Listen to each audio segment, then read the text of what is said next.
This is the Jay Scott Outdoors podcast on Western big game hunting and fishing, and I'm your host, Jay Scott. I live and breathe hunting and fishing, spending half the year in the field enjoying God's creation. I hope you'll enjoy hearing about our adventures. Welcome to the Jay Scott Outdoors podcast. Today we have an exciting show with a real up-and-comer in the bass fishing world here in Arizona. Manny Chee of Manny Chee Outdoors produces an incredible website and has some of the best bass fishing videos I've seen. Welcome to the show, Manny. Thank you so much for having me. Yeah, how's the fishing been? It's been a little crazy this year. We've been experiencing some weird weather patterns. Fall is usually a really strong time for our bite, and this year the fall kind of got skipped. We just went from like a long summer into winter, and then now we're in some hot weather. But good news is the spawn is coming, and no matter what happens with weather, the fish are going to spawn, and we're already starting to see fish shallow, which is really good for our patterns. So it's all looking up. Well, good. I'm glad the future is bright. And Manny, you're primarily talking about largemouth bass, correct? Largemouth bass. I also, I specialize kind of in the Swimbaits techniques for targeting big bass, and also do carp on the fly, trout on fly, and also bass on fly.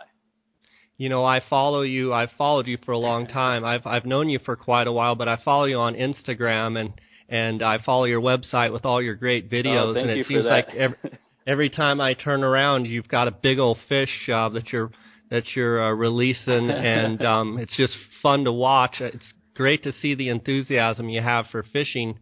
Why don't you tell me a little bit about how you started fishing, and let's start there. Okay, I guess. Well, thanks for that, by the way. I also follow you on Instagram. Love seeing you guys' page. It's crazy the picture you guys put up, and we'll keep that up. I guess my fishing started, at 5 years old. My dad was not really much of an angler. He was more of a hunter and a wing shooter. But we grew up here. I grew up here in Mesa, and in the community where I grew up, there's a system of 8 ponds that are fed by canal waters.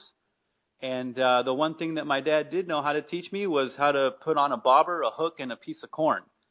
And you were set then, yeah, weren't you? and it was all about bluegill and sunfish back then. And I guess my first experience with bass or with something other than those bluegill was when I was fishing with my buddy George, and we had to be somewhere in between that 5 to 10-year-old range. And we were fishing, and I hooked into this bluegill. And I was really excited. I didn't want to take the bluegill out of the water, but I wanted to show my buddy George. So I ran over to him. He was probably 25 yards from me. And I was running with the fish in the water along the shoreline. And I was kind of running over, and all of a sudden I see this big black, green monster fish type thing come up, and it ate my bluegill while it was on my line. It shook out line, and boom, and instantly it snapped right off. Took my bluegill, my bobber, my whole setup, and that was my first experience really with bass, or even, the future, which now, years later, is swimbaits. So that was your eye-opener right there. That was it, yes. After that, it was like, wow, I want to be catching those fish. I want to see what those are all about. It was pretty much like a shark to me. And how did you transition then? Because, everything I know about you is, you're chasing trophy fish. How did you then, just progress and start? Did you physically start chasing big fish? Did the light go off so much that you just said, that's what I want to do? Or was it a progression? I'd have to say not at all.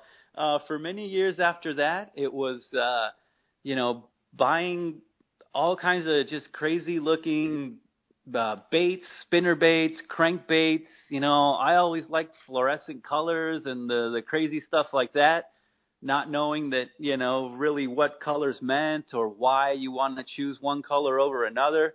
I used to go to it was back then, it was Yellow Front out here. Mm-hmm. And, yep. that was down the street. And I just used to go there and pick out a few lures and kind of kept throwing them. It's something that I really, I look back and it really brings it all together, that when you have this angling thing in you, it's in you no matter what. because I know that I didn't catch fish for many years after that. It was a big struggle, and I don't know how I kept the interest in it, and I absolutely loved it. And even though I probably knew that I probably wouldn't catch anything, I would still ride my bike over to the local ponds and grind it out. So, Manny, do you feel like today that same feeling as grinding it out as a kid? I mean, do you feel like, you have one of the best jobs in the world? Do you have that same love and feeling every day that you wake up about the future and for that day? Absolutely. I mean, even just talking to you right here, like the hairs on my arms are standing up. I'm so stoked about it. I think you can see it in the pictures. I run around, I scream, I yell.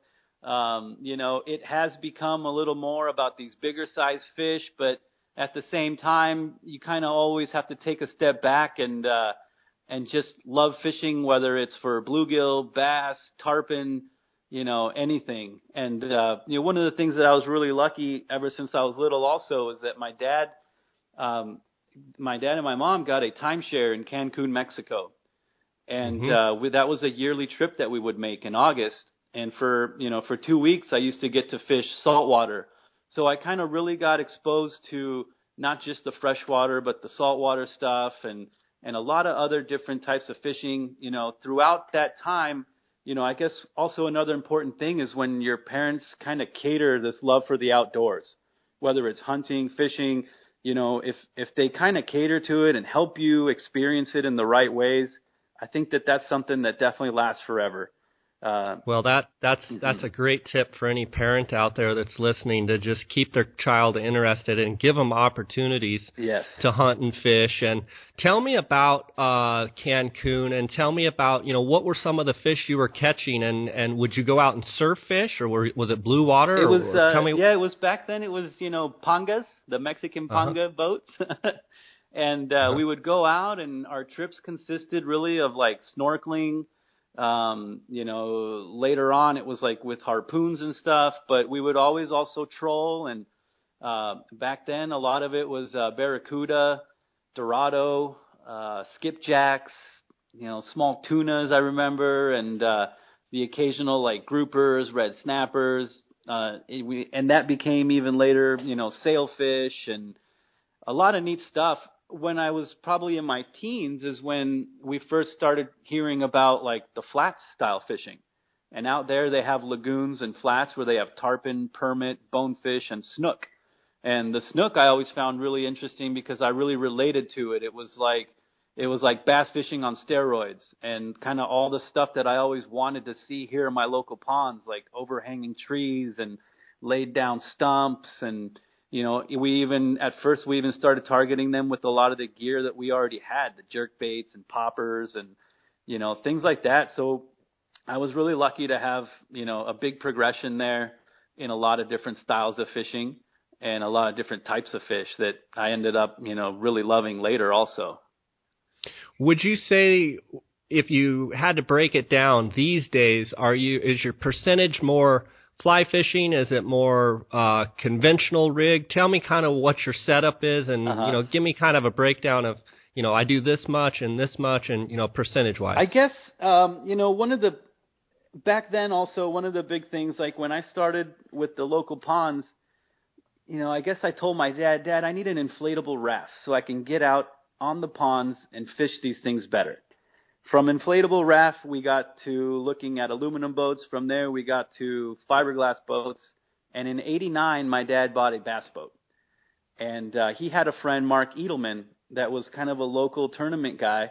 And he would take me out, and he was really the mentor that I had that showed me a lot of like the techniques that work out here and how to work the baits, what baits you want to be looking at. And, really there's something about fishing from a boat that I just really love. I always feel like I probably should have been born on the ocean or something among the tide. But I really like fishing from a boat. But, so that takes up a major percentage, I would say, of my fishing is waking up, and, hooking up the boat and going out to the big lakes. And it really can be any size of boat, whether it's a small aluminum boat, a canoe. I love it all. And, Another thing that kind of opened up a lot too is we have a cabin in the White Mountains, and there I got to do a lot of like the technical small stream fishing.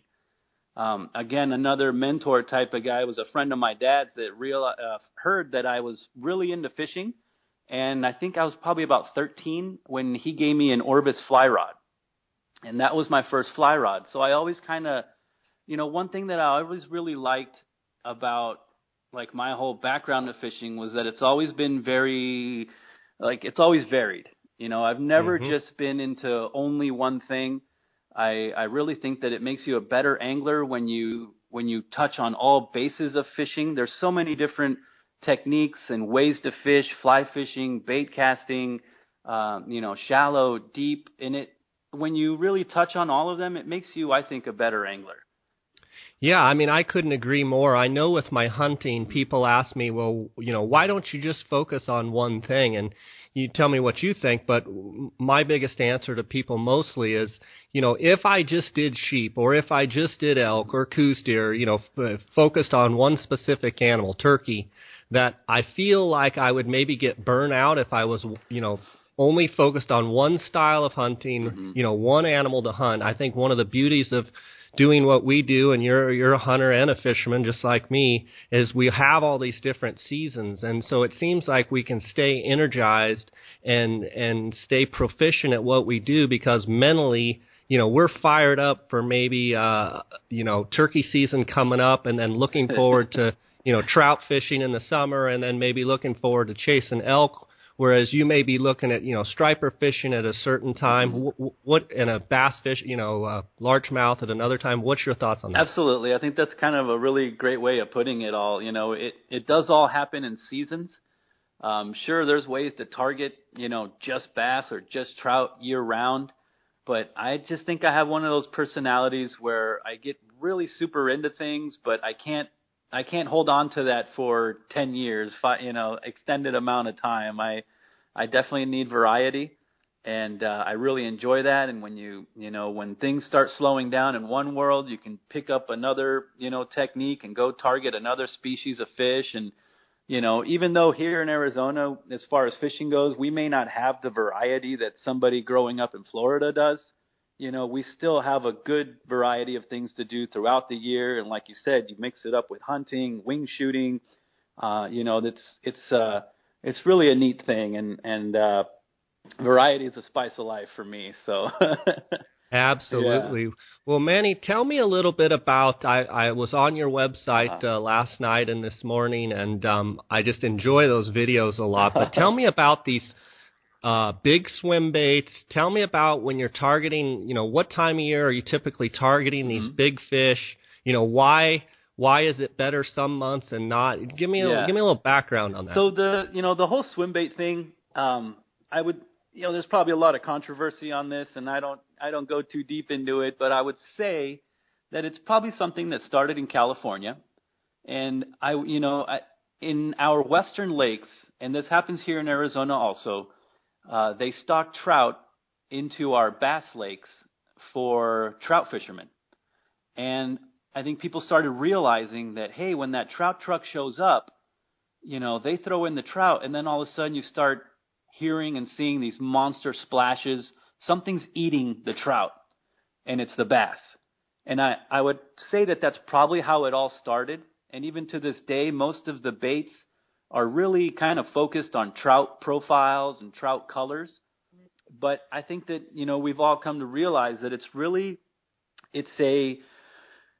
a biological thing that happens, that in the winter when a fish's metabolism slows down as the water cools down, and they change from being something that's, metabolizing food very quickly and able to have a lot of energy to chase that, which is like the summer when they're chasing smaller things like shad and, smaller bait fish.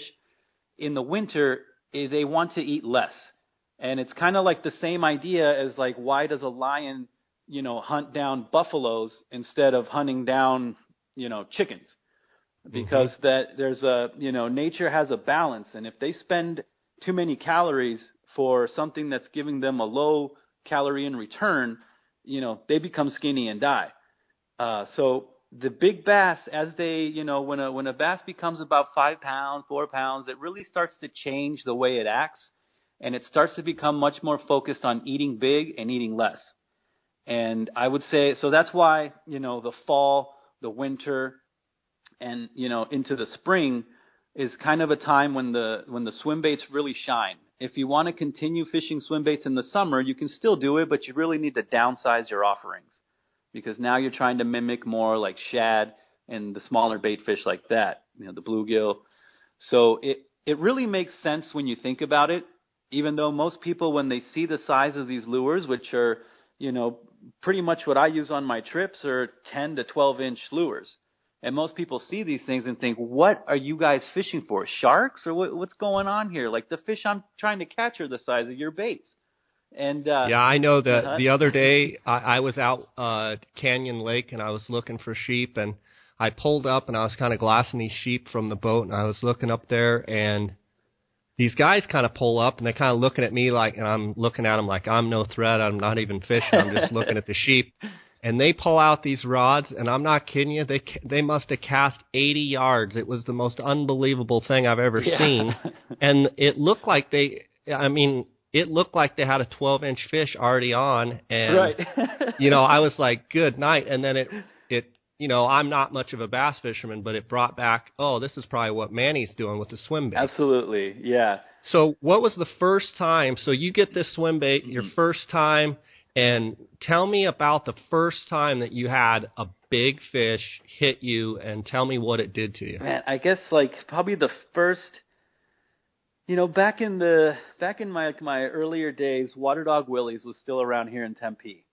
And those guys helped me out a lot. That's when I kind of first started taking out my dad's boat on my own, with a couple friends or whatever. And, we always saw that they had these goofy looking big trout baits there. And kind of, it was always one of those things that, if you're lucky enough to be there during the trout stocking, you have a chance at catching these big bass. But I would say probably the first time that I had one on the end of my line was with one of these, early Osprey paddle tail swim baits. They're called line throughs because the line goes through it and there's a treble hook on the bottom. And I was swimming that thing at Saguaro Lake, kind of over a boulder, and I was swimming it, and all of a sudden I just see this monster thing flash. Boom! And it ate the bait right away. At that time, you kind of tried to make do with gear that wasn't around yet. Being like the type of reels, the type of rods. I was using a rod that's more specific for something else other than a treble hook. So I lost that fish, but I didn't lose that experience, and from there, I guess it kind of went into like looking for more things and going online and, trying to find what other baits are made like this. And I remember that, I started seeing these baits that were pretty expensive, what I thought, like at the time, because this was a time when I was, a $15 jerkbait was like a premium bait. Like, wow, sure. Lucky Craft $15 jerkbait. Well, you're crazy, And yet I'd go to the store and find these, baits that are $75. So at first, I always wanted to get just floating ones because I thought if I cast one of those off, I'm not going to be able to retrieve it, And so there was other baits that were more like sinking style baits, but I didn't want to mess with that. I wanted to keep it topwater. And, on the other side of that is like, I always loved very visual styles of fishing. And, I was the kind of guy that I would be happy to go throw a topwater all day long for just a few bites, as opposed to, going and fishing, deep structure, even though I might catch more fish. I wanted the excitement of seeing, again, that taking it back to the Snook and to the saltwater, and I like seeing that predatory reaction that bass The can explosion. give. You like seeing just that explosion Absolutely. on the surface. Yeah. So, that was kind of how I started swim baits. And I caught a fish on, caught some fish on there. At Pleasant, I caught a striper on it. I had some follows because, these baits have a lot of call and a lot of draw to the fish. They're a curious animal. And even when it's swimming by, and even if they might not eat it or might not be hungry, they follow the bait. So they become visible and you see them. And, I had that happen for a while, and then it kind of just became, just another technique. kind of like jigs or worms, and it kind of got put away for a while. And it wasn't really until I think three years ago that I went again to Saguaro Lake, and a buddy of mine was out there, one of the guides, Dale from the Hookup. He was out there and he says, "Hey Manny, last night, you know, some of the guys from the shop came out here, and over at Butcher Jones, they stocked trout, and they caught like a 6-pounder and a couple 5s. And wow, you know, at that time, like a 5-pounder was something that I caught once a year, you know. Mm-hmm. Mm-hmm. And we go over there, and I got to experience the day after the stocking, which is kind of like my favorite time to be there. That's when the trout are kind of piled up together. Some of them go off deep. Some of them stay shallow and just run shorelines. And these bass, they started throwing these trout in the air. I mean, I saw trout doing cartwheels. I saw one trout get chased and start porpoising and waking on the surface, and it ran into one of those black ducks. It sounded like a tennis racket. Bah! It ran into it. Wow. The duck was like, whack, whack, whack. And all of a sudden, I see like a big swirl underneath. Whoosh! Like that trout disappeared from the earth. So right was, then, yeah, you probably that was when I actually saw it happen, and I was like, wow, I got to get back into this Swimbait thing because I want to chase that. Like, I want those things. I mean, they sounded like there was a child being thrown into the water. Yeah.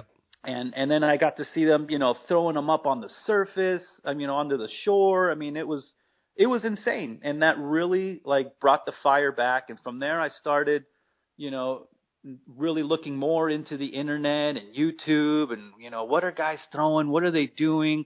Ran into forums like Swimbait Underground and, you know, really started kind of seeing what this was all about, because again, it was something that was really popular and, you know, gaining more popularity in California than anywhere else. And, so I really started like kind of seeing what those guys were doing. And it's funny now because a lot of these guys that I kind of would see and, you know, in these pictures and all that, they're like friends now, and they come down to visit, and we all go fish together. So, that's awesome. Yeah, that's awesome. It's been a really neat progression. Now, do you have a certain swim bait that you like better than others, and if so, what is it? Yeah. And tell me a little bit about your if you're targeting big fish and you think, okay, it's prime time. Tell me about your setup. All the way down. Give me the whole rig, Sure. Everything, what you're using. So it starts off with, you know, like I was talking about before, you know, before you had to really struggle to find a rod that could even throw these big things. And now you have companies like Lowdown Custom Rods that really creates a rod that's very specific for these baits. These baits, the ones that I like a lot are called glide baits. They, you know, if you're familiar with like a bait that walks the dog, it zigzags on top of the water, like a Zara spook or something like that. Well, these people created a single jointed bait that's a hard bait, has usually 2 treble hooks. And the neat thing with hydrodynamics, they figured out how to make it walk underwater, but without like the difficult rhythmic techniques. So you just reel in, and with the cadence of your reel, the bait swims side to side to side. And, you know, everybody's kind of always known that there's something about that action that big bass, whether they love it or hate it, they eat it. And so, you know, it starts off with the rod like Lowdown Custom, and, you know, they're made to handle a big treble hook. So it's kind of more like a big crankbait rod rather than a really stiff rod. Okay. It has, you know, it has the right action for these treble hooks, for these baits. It has enough backbone to handle throwing these baits. A really neat thing about these rods, they're spiral wrapped, meaning that the guides that the line goes through, they start off on the top, and by the end of the rod, they're on the bottom. And, you know, that there's a few, you know, benefits to that, such as like the line is never really touching the blank. So when you have these big fish that are really putting your gear and your line to the test, it's not rubbing on anything. It also creates a situation where the rod maker can use less guides and smaller guides, so the overall weight of the rod is less. And that really makes the difference between casting one of these things all day long and being tired. Another benefit of these, they have the right size length handles. You know, they're longer. They look like a ninja sword, like a katana or something. You know, but they're very technique specific. and very technical, and it really makes it a much more enjoyable time. You know, when I was first using other kinds of rods, the handles weren't long enough, my hands would hurt, my wrists would hurt. I just thought, hey, this is normal. If you're going to fish swimbaits, you're going to have arthritis by the time you're 40, you know, and so it starts off with the rod. The reels, you know, now there's companies that are seeing that, hey, this is a market, it's something that's coming. So, you know, reels are being made for these kind of baits that can handle the weights, handle the line capacity of, you know, 25 to 30, you know, 20-pound line, anything in that range. It can handle enough of that line, but still not be overly huge, something that you can manage and cast. They have stronger drags to them also. And then, you know, the baits, like I was talking about, the glide baits are something that I think is just really neat. It's a very visual style of fishing. You're casting out to visual targets, and you're seeing the bait work in the water. So it almost becomes something where, like, every day I'm not even, like, really worried about what fish I catch or what size it is. I'm just stoked to go and, like, present these things, you know, make the cast, which is much more like golf. You know, you have to really think about the angles, be precise with your cast, and when you put it all together, you get rewarded with a fish. So that's awesome. Yeah. Like on a good day, Manny, on a good day, are you hooking one fish, or is it, you know, every couple of days you're hooking a fish? Or tell me what a good day, if all conditions are right. What are you seeing? So I think that, you know, the first year that I got into really focusing on using them was kind of a really good year out here. We had a lot of cloud cover, a lot of storm fronts were moving in that year. Barometric pressure has a big effect on fish. It creates a situation where they go shallow. So they're actively hunting shallow. And, you know, at first I would probably get somewhere around 30, 40 follows a day of these fish that I, you know, never used to see.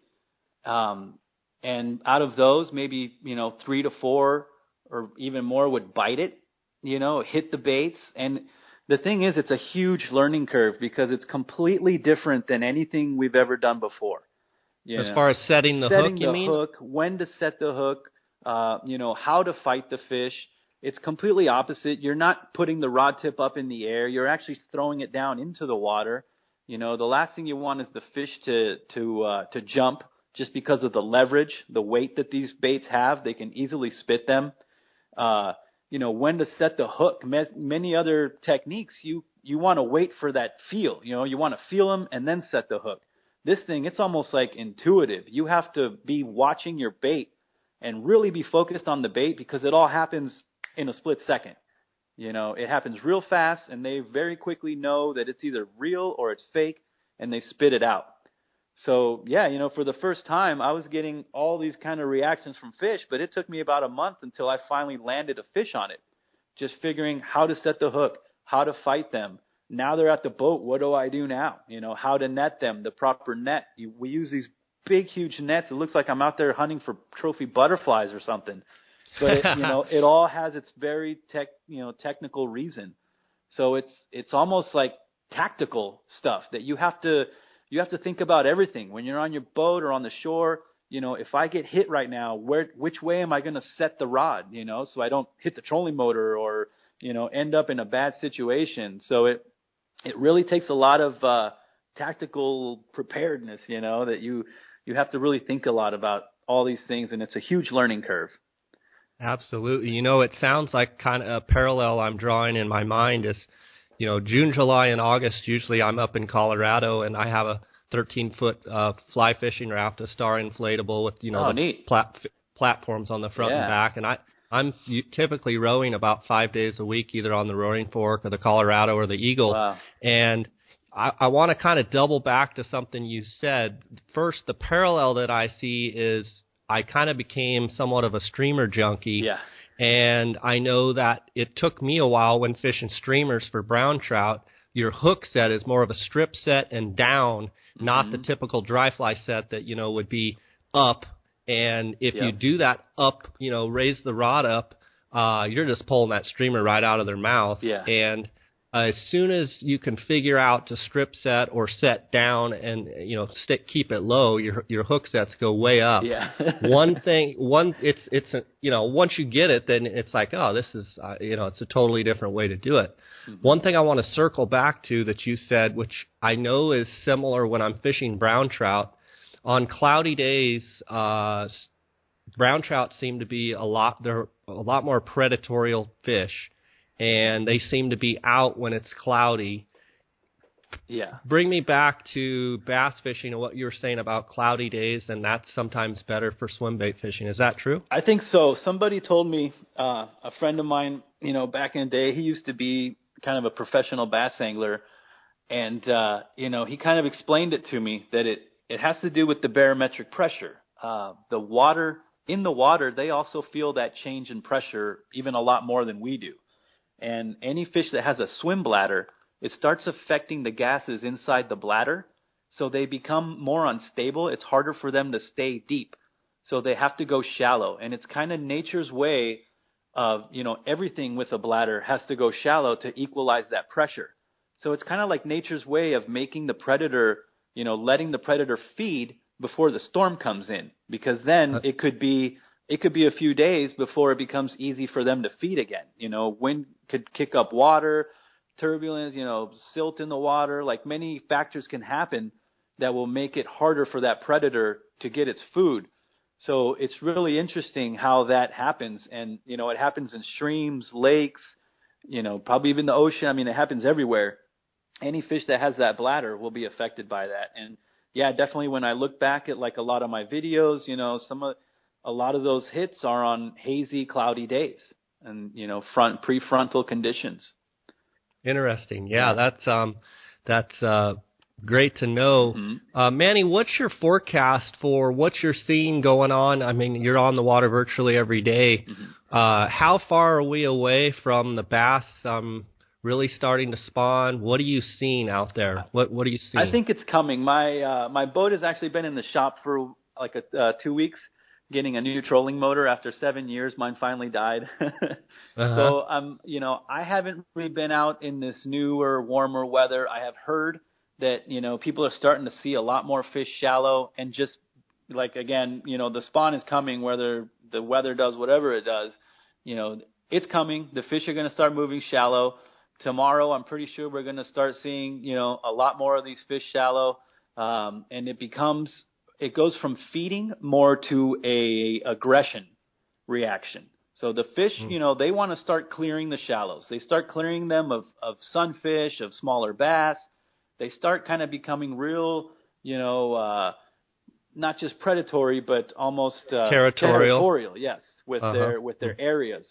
So they're going to start clearing those areas up, and that's when, the baits of our size become really irritating for them to see them there. And that's kind of going to happen from now throughout the spawn. The spawn kind of used to be a time when, before I knew about these baits, the spawn was neat because that was a time when fish were on beds, and it was like our chance to catch those bigger fish.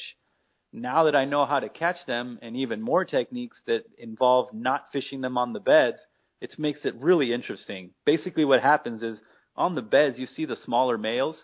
Those bigger females are just back deeper out of sight. And when you run these swim baits by these, in those areas, it starts really aggravating those females, and you really get into some big fish.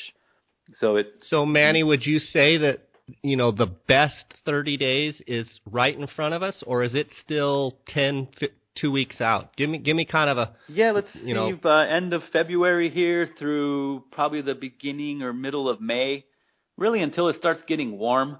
What'll happen is we stop seeing the real big ones, and we start seeing just a lot of smaller fish, being like pound and a half, 2 pounds. We start seeing more of those, and then the summer sets in, and it just becomes kind of a little too hot and miserable to be out there for me. Sure, absolutely. Yeah. That's when you shift and start fishing other places, right? Yes, that's when actually it's kind of neat because the carp, they love to be in the warmer water. And the carp is a funny thing that, that's something that in my time has become almost like more of a cult following for carp on the fly rod. Sure. My first one was probably 15 years ago. I remember I was just I was getting a little burnt out on chasing bass in the urban ponds, and I wanted something bigger. And down the street, there was a certain pond that I found these carp that were eating really shallow. Like half of their back was out of the water. It's kind of more of like a retention water place, more than like an urban, cement lined pond. And I remember throwing a hopper out there, because thinking, hey, if their mouth, I can see their mouth, maybe I can get this hopper to go into that mouth by accident. And sure enough, one ate it, and it didn't jump. Carp do not jump, but it cleared water in inches of water so fast going towards the deep that it went into the air. And it just spool you. Yeah, and I instantly, I got to see the backing for the first time in my Arizona history, and and it sparked a whole obsession. I wanted to learn how to catch these carp, and I realized hey, this is great practice for bonefish, redfish, these other things that I only got to do once a year. I could practice on these carp, and it truly is it's not a game fish, but it's a great, it's a great thing to do. And in Arizona, it's our hardest fighting fish, whether we like it or not. They're the ones that are gonna put you into the backing, really fight for a long extended time, and you pull them out of the water, and they can be anywhere from 10 pounds to 30 pounds. So wow. Now in your guide service, I want you to tell me about your guide service, but I also want you to tell me, do you do trips for carp? And tell me about that, and then tell me about your striper and your bass fishing. Tell me about what a typical day is, and give me some insight on that. It's really neat. It's become, with the world of social media, I never thought that would be such a door and an avenue for me to make this dream happen of being a guide. Instagram, Facebook, I started putting these videos and these pictures up, and people started calling this whole thing the Manny Chee Experience. And that's kind of why that stuck on, I love it. That's that what name. I call it, the Manny Chee Experience. And I love it. It's what I usually fish. Bass we fish out of my Ranger 223 Cayman. It's actually a 22-foot flat skiff, like a Texas style skiff. And it makes a lot of sense. I bought it new in 2007, and I was kind of fed up with the bass boat setup of having, a pedal, because I was also doing, bass on fly back then, more than the Swimbait thing. So I wanted something that was, that would cater to the bass or to the fly rods. I can, fit the lockers fit a full fly rod, not having to take it apart. It's all deck. It's all clear of, foot pedals and all that kind of thing. And there's no carpet on the boat. It's a saltwater style deck. So one thing I hated was always having to recarpet your boat, and always, dirt, or you take your dog and now there's oil and mud on your deck. And, so I use that saltwater boat, and it runs super shallow, 10.5 inches of water, but at the same time it can handle big wind or big waves that are put out by, some other boats. So it's a really safe platform for that. That's how I fish the bass. And the whole experience thing, I just, in November, I moved into a new house. I now have a couple rooms where clients can stay, their own bathroom, their own room, shower.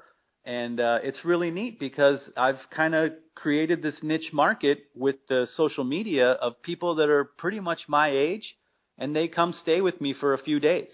And that, just the way fishing is here in Arizona, from somebody that, fishes consistently, you'll see that one day is just really good, and for no rhyme or reason, the next day is really bad.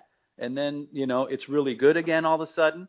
So I really like when people get to come and stay with me for multiple days, because we really get to experience, at least one of those days will be good. Sure. Yeah. Sure. So that, and part of that whole experience too is these Swimbaits, they're really hard to get. Nothing is really available at Bass Pro Shops or Kmart, Walmart, or, you can't just go online and order them.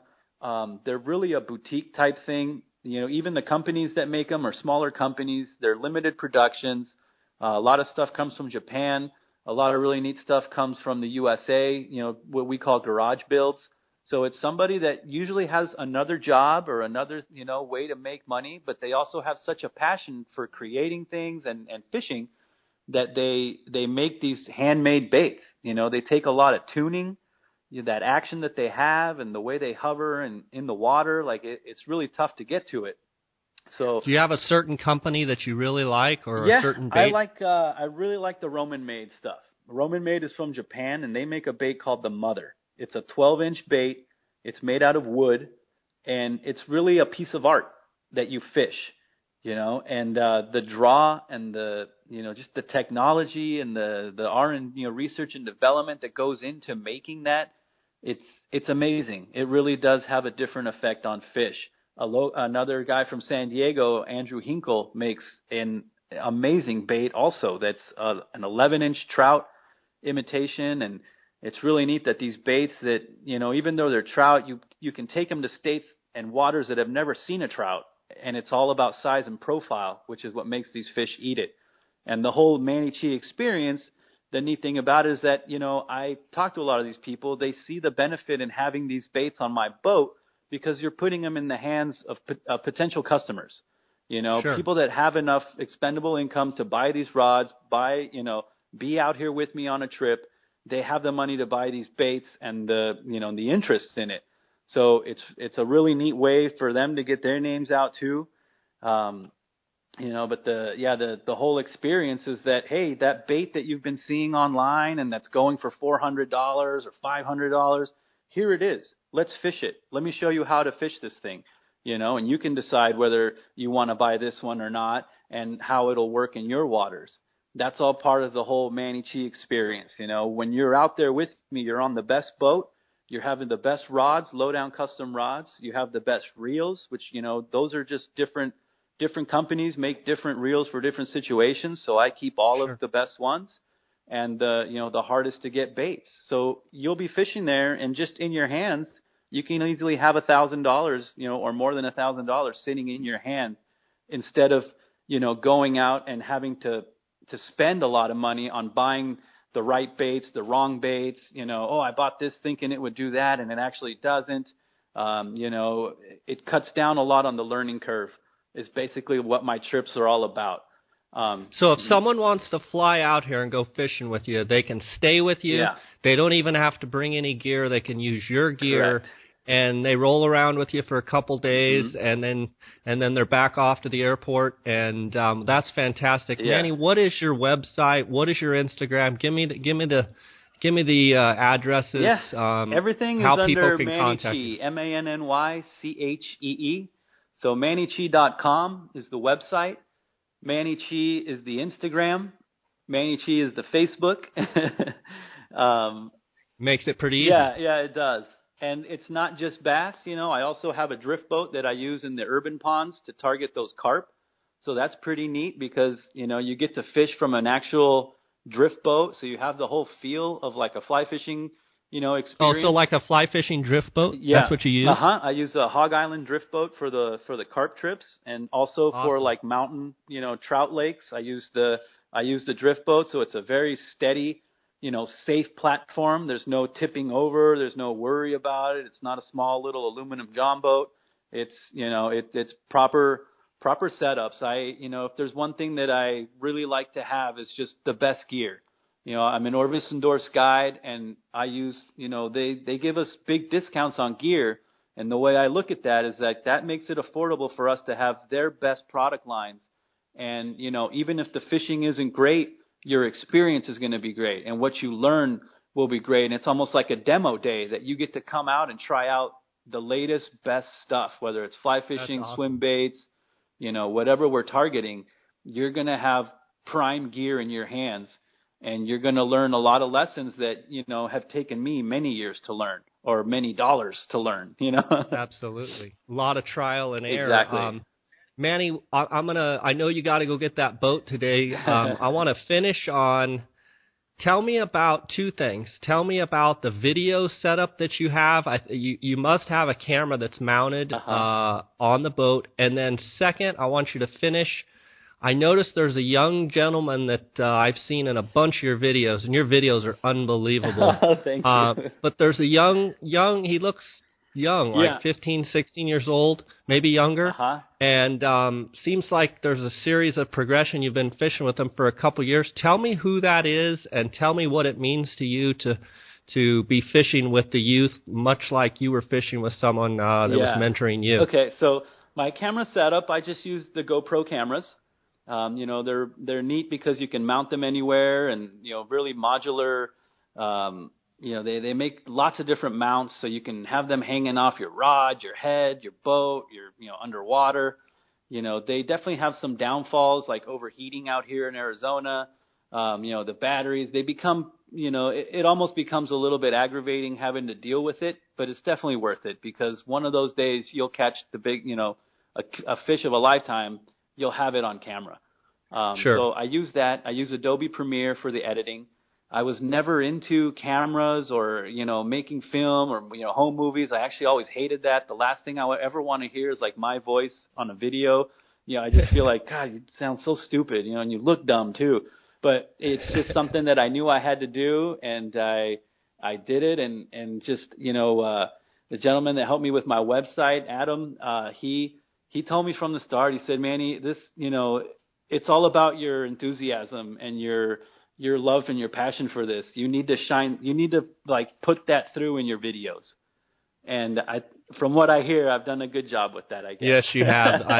I love watching your Thank videos you so on much. your website, for sure. Absolutely. And then, so the mystery kid that is in, you know, a few of my videos is the little boss, Henry Wagey.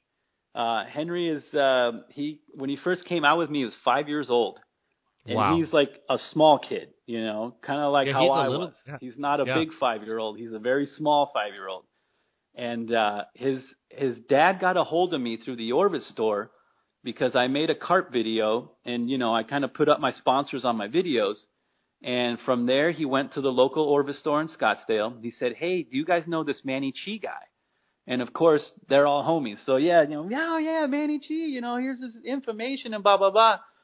So Scott Wagey, his dad, gets a hold of me and says, hey, you know, my name is Scott Wagey. I have this kid, 5-year-old Henry, and he loves your videos. Like, he comes home and, you know, Dad, put the Manny Chee video on. Put the Manny Chee video on. So he was like, I got a hold of you and, like, would like to see about, you know, booking a trip.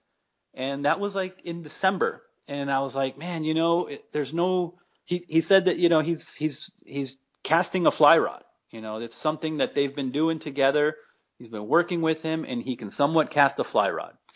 So I thought, okay, well, let's, you know, probably the best thing going will be a carp trip. You know, it's on this big safe drift boat. It's in a local pond. It's not a huge, you know, trip out into the outdoors, but yet, you know, we'll get a taste for things. And sure enough, we went out and we got him on carp. And it was awesome. And now, you know, fast forward like 2 years, he's 7 now. He double hauls a fly rod. He's an amazing caster, and he has this passion that, like, I saw in myself. And, you know, it's almost like it's really awesome for me to see a dad and a mom that are nurturing that passion in the right way, you know, giving him opportunities to grow that passion. And the kid's fishy. Like, he's amazing. You know, there's just something about him. He already has, you know, his biggest largemouth is a 5-pounder. His biggest smallmouth is 4 pounds. You know, he's caught his own stripers. He's, you know, kills trout out there. Just, you know, hammers everything. He catches 30-pound carp. It's really an amazing thing. And it's really what, like, you know, really like makes me feel great about what I'm doing.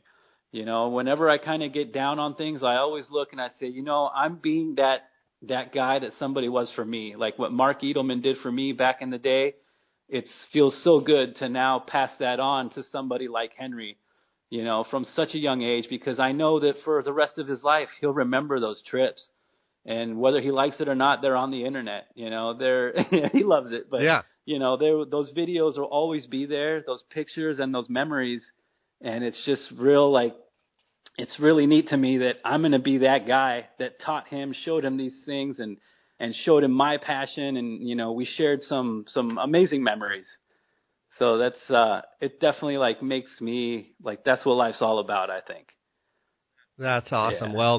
Well, kudos to you for doing Thank that you. with him, and just love watching your stuff. I'm glad we got to spend some time here today. I look forward to doing it again. Absolutely. And Thank you for having me, Jay. I'll be watching Instagram and your Facebook to see how the next month goes for you, or next month and a half. And I just wish you the best of success. And like I said, I look forward to doing it again. And thanks for being with us. And guys, go check out Manny Chee on Instagram, on his website, and on his Facebook. His videos are incredible. And thanks for being on. And I'll catch you later. Definitely. Thanks, Jay. Bye. All right, Manny. Take care.